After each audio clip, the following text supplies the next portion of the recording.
তুমি যদি একটা নতুন পেজ ক্রিয়েট করো, তোমার পেজের নাম কখনোই তোমার আত্মীয়স্বজন কিংবা কাছের বন্ধু-বান্ধবকে বলবে না।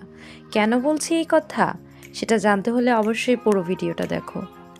দেখো আসলে আমরা অনেক সময় অনেকেই অনেক শখ করে একটা পেজ খুলি, আর পেজ খুলে ভিডিও করে আমরা দেখা যায় আমাদের আত্মীয়স্বজন বন্ধু-বান্ধবদেরকে বলি ফলো দিতে। তারা হয়তো ভদ্রতার খাতিরে ফলো দেয়, কিন্তু তারা আসলে তোমার ভিডিওটা কখনোই ফুলভাবে দেখবে না।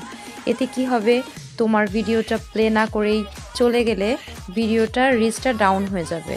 তো আত্মীয়স্বজনরা সাপোর্ট করার চেয়ে বেশি তোমাকে নিয়ে হাসাহাসি করবে বলা যায়।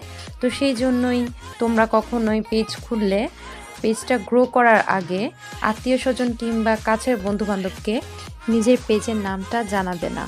এটা শুধু আমি না, তোমরা দেখে থাকবে অনেক কন্টেন্ট ক্রিয়েটরই তোমাদেরকে সাজেস্ট করবে।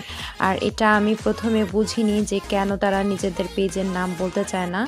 আমার পরিচিত কাছের একটা আন্টিও, তিনি তার পেজের নাম আমাকে না বলায় আমি ভাবছিলাম যে আসলে কেন তিনি এমনটা করলেন।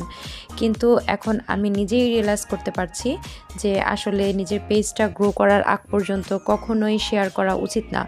অন্তত নিজের কাছের মানুষদের সাথে তো কখনোই না। কারণ এই কাছের মানুষরাই দিন শেষে তোমাকে সবচেয়ে বেশি টেনে ধরবে, উপরে উঠতে দিবে না।